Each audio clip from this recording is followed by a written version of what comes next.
Hello दोस्तों। स्वागत है आपका इस YouTube channel Sumit magic trick में।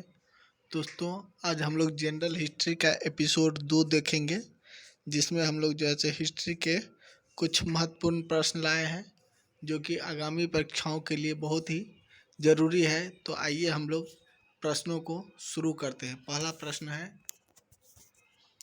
गौतम बुद्ध का जन्म कहाँ हुआ था? तो लुम्बिनी में हुआ था, कपिलवस्तु के निकट, नेपाल। किस प्राचीन अभिलेख से इस बात को समर्थन मिलता है कि लुम्बिनी गौतम बुद्ध का जन्म स्थान था? तो रुमिनदेई अभिलेख, इससे पता चलता है कि लुम्बिनी गौतम बुद्ध का जन्म स्थान था। अगला प्रश्न है, महात्मा बुद्ध को परिनिर्वाण कहाँ हुआ? महात्मा बुद्ध का परिनिर्वाण कहाँ हुआ? तो इसका जवाब है कुशीनगर, मल्ल गणराज्य की राजधानी। अगला प्रश्न है, महात्मा बुद्ध के द्वारा अपने धर्म में दीक्षित किया जाने वाला अंतिम व्यक्ति कौन था? तो यह था सुभद्र। किस जैन तीर्थकारों का उल्लेख ऋग्वेद में मिलता है? तो ऋषभदेव और अरिष्टनेमी, इन दोनों का उल्लेख ऋग्वेद में मिलता है। ऋषभदेव पहले तीर्थकर और अरिष्टनेमी 22वें तीर्थकर थे। अगला प्रश्न है, महात्मा बुद्ध ने अपना पहला उपदेश किस स्थान पर दिया? महात्मा बुद्ध के पहले उपदेश को धर्म चक्र प्रवर्तन कहा जाता है। यह उन्होंने पहला उपदेश सारनाथ में दिया था। अगला प्रश्न है, बुद्ध की मृत्यु के बाद राजगृह की सप्तकर्णी गुफा में आयोजित प्रथम बौद्ध संगति की अध्यक्षता किसने की थी? महाकश्यप ने की थी और यह अजातशत्रु के शासनकाल में हुई थी। सुबाकामी या सबकामीर की अध्यक्षता में वैशाली में आयोजित द्वितीय बौद्ध संगति किस शासक के संरक्षण में संपन्न हुई थी? तो यह कालाशोक के संरक्षण में संपन्न हुई थी। अगला प्रश्न है, महात्मा बुद्ध ने अपनी मृत्यु के उपरांत बौद्ध संघ में नेतृत्व के लिए किसे नामित किया? तो उन्होंने बौद्ध संघ के नेतृत्व के लिए अपने उपदेशों को नामित किया, न कि किसी व्यक्ति को। अगला प्रश्न है, महात्मा बुद्ध ने बौद्ध धर्म में भिक्षुनी के रूप में स्त्रियों के प्रवेश की अनुमति कहाँ दी थी? तो यह अनुमति दी थी वैशाली में। अगला प्रश्न है, हेमचंद्र रचित त्रिषष्टि शलाका चरित किस धर्म से संबंधित पुस्तक है? तो यह जैन धर्म से संबंधित पुस्तक है। अगला प्रश्न है, जैन धर्म से संबंधित पूर्व शब्द किसे संदर्भित करता है? तो जैन धर्म से जुड़े प्राचीनतम साहित्य को संदर्भित करता है। अगला प्रश्न है, महावीर स्वामी का निर्वाण यानी कि मृत्यु कहाँ हुई थी? तो पावापुरी, बिहार में हुई थी। स्थूलभद्र की अध्यक्षता में प्रथम जैन संगति कहाँ आयोजित की गई थी? तो यह पाटलिपुत्रा में आयोजित की गई थी, चंद्रगुप्त मौर्य के शासनकाल में, और स्थूलभद्र की अध्यक्षता में हुई थी। अगला प्रश्न है, न्याय दर्शन के प्रतिपादक कौन थे? इसका जवाब है गौतम।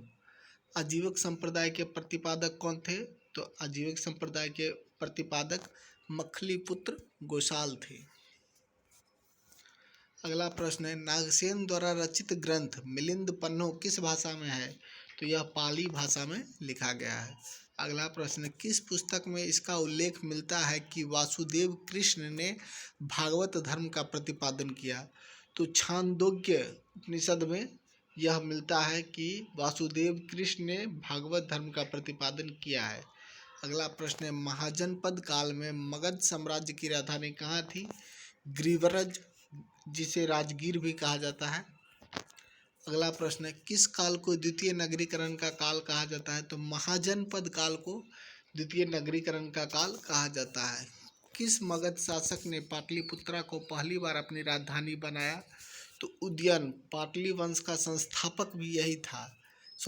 पाटलिपुत्रा का संस्थापक जो कि उदयन था, उसी ने पाटलिपुत्रा को पहली बार अपनी राजधानी बनाया।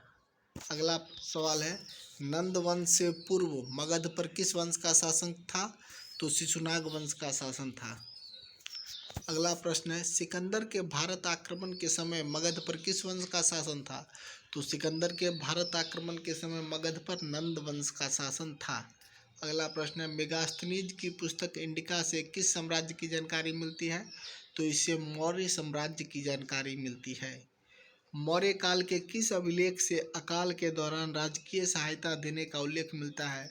तो सोहगरा व महास्थान चंद्रगुप्त मौर्य का अभिलेख है, इसी से हमें यह जानकारी मिलती है। अगला प्रश्न है, अशोक के शिलालेखों को सर्वप्रथम किसने पढ़ा था? तो अशोक के शिलालेखों को जेम्स प्रिसेप ने 1837 ईस्वी में पढ़ा था। किसके हाथी गुम्बा अभिलेख से कलिंग युद्ध का विवरण मिलता है?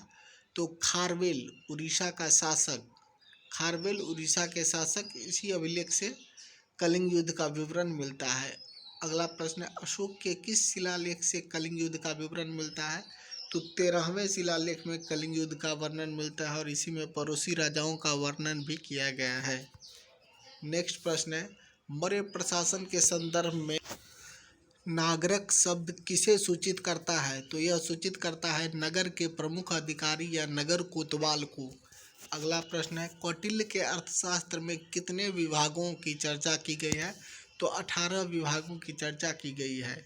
नेक्स्ट प्रश्न है, मौर्य काल में मुद्राओं का परीक्षण करने वाला अधिकारी क्या कहलाता था? तो यह रूप दर्शक कहलाता था। अगला प्रश्न, दिलवारा का जैन मंदिर वास्तुकला की किस शैली का प्रतिनिधित्व करता है? तो यह नागर शैली का प्रतिनिधित्व करता है। दक्षिण भारत में आयोजित संगमों को किन शासकों का संरक्षण प्राप्त था? तो पांड्य शासकों का संरक्षण प्राप्त था। संगमकालीन साहित्य तुल्काप्यम की रचना किसने की? तो इसकी रचना तुल्कापियर ने की थी। अगला प्रश्न है, मथुरा में आयोजित प्रथम संगति की अध्यक्षता किसने की थी? तो यह अगस्त्य ऋषि ने की थी। प्राचीन भारत में जागीरदारी प्रथा शुरू करने का श्रेय किसे दिया जाता है? तो यह श्रेय हर्षवर्धन को दिया जाता है। अगला प्रश्न है, मेघदूत और रघुवंशम के रचयिता कालिदास किसके दरबार में से संबंधित है? तो यह चंद्रगुप्त द्वितीय के दरबार से संबंधित है। अगला प्रश्न है, विष्णु शर्मा के पंचतंत्र का संबंध किस काल से है? तो यह गुप्त काल से संबंधित है। अगला प्रश्न है, नागानंद, प्रियदर्शिका और रत्नावली किसकी रचना है? तो ये सभी हर्षवर्धन की रचना है। कादंबरी के रचयिता बाणभट्ट किसके दरबार में रहते थे? तो ये हर्षवर्धन के दरबार में रहते थे। गुप्तकालीन कर विशिष्टि किसे संबंधित करता है? तो यह बेगार को संदर्भित करता है। अगला प्रश्न है, गुप्त कालों में मंदिर और ब्राह्मणों को दान में दी गई भूमि को क्या कहते थे? तो यह अग्रहर कहलाता था। अगला प्रश्न है, प्राचीन भारत का नेपोलियन, प्राचीन भारत का नेपोलियन समुद्रगुप्त को कहा जाता है। अगला प्रश्न है, इलाहाबाद स्तंभ लेख किस गुप्तकालीन शासक से संबंधित है? तो यह समुद्रगुप्त से संबंधित है। नेक्स्ट प्रश्न है, किस काल में उपासना के लिए मंदिर निर्माण की प्रथा शुरू हुई थी? तो मंदिर निर्माण की प्रथा गुप्त काल में शुरू हुई थी। अगला प्रश्न है, सती प्रथा का पहला अभिलेखीय साक्ष्य कहाँ से मिलता है? तो यह साक्ष्य भानुगुप्त के ईरन अभिलेख से प्राप्त होता है। गुप्तकालीन प्रशासन से जुड़ा संधि विग्रह किसे संदर्भित करता है? तो यह युद्ध और शांति का मंत्री यानी कि विदेश मंत्री को संदर्भित करता है। अगला प्रश्न है, किस गुप्तकालीन शासक ने नालंदा महावीर की स्थापना की थी? तो कुमारगुप्त ने नालंदा महावीर की स्थापना की थी।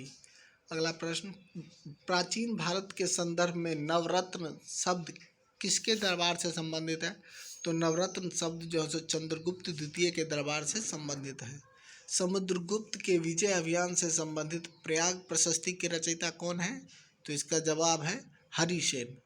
प्राकृत भाषा में रचित गाथा सप्तशती किसकी रचना है? तो हाल की, यह जो है सो हाल नाम के एक लेखक है, उनकी रचना है, जो कि सातवाहन शासक या सातवाहन वंश के समय उससे संबंधित है।